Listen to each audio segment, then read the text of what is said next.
شايندي علور كمال كنور أونلاين تي في مي جرام جديد كجن شانل لما بيغور بسبسكرايب كبيغور بجن بابين واق بغنيرين كوكين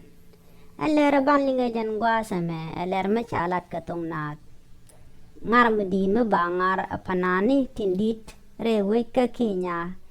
ke ka Nairobi kan panane kontin be tinen wini ka panan tidit bana raja dana lat ka bana chuling raja nung ka ye panani ke balang tin toron to go tin ngaj ni gwa bika ta ka ngare we ka Nairobi en ngaramo ba ngar ka chenga badak ka pai baro karon kina dara wiri jandaro diok kan balang tin ba ngara mangara panandan ki panane kontindit te kon ke panandan dine bravo kis te kon ka panandan dine shala wing boy te kon ka panandan dine shala jay blinger te kon ka panandan dine shala Tut Khoor banak ba ngara mangare wich gwas mishare laka gwa ka kwije twar tindit Mishwale Sky Park ka Nairobi and Winnie wajane tiga mishwale along Sika Highway no more chalat can you to know nari ke you to shop ke mi jira mi ben ke nyam wajin biti ke dama bijajek ka kurdang baro chilling mi wi ben ka get ke to bab wajin bi you ticket ke nya chilling biga yorping mi jin VIP bi kina dara wuri kudan di Kenya shilling buga yorpin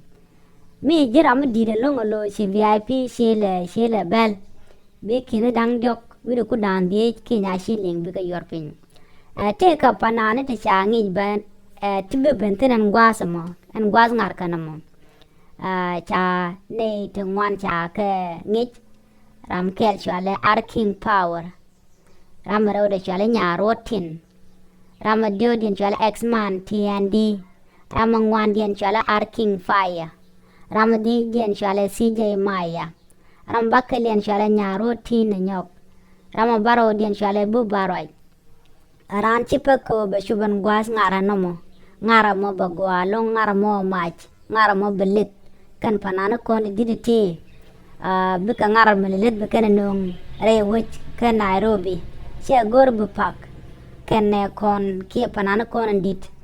bravo keys wing boy jay blinger Tut Khoor banak sia maro kana hotinan gwazamo ko bu kon uchuan kel ka bloy dan ba chutet mi jira ma jidit ka jan channel me bi sho goro jin bi subscribe ke bi nywa kana de ko kien ko belere tin kon lat ke tung nueri bi kana shu gwada wogaten bi akan online tv kamal chiloy natet bi ata kamal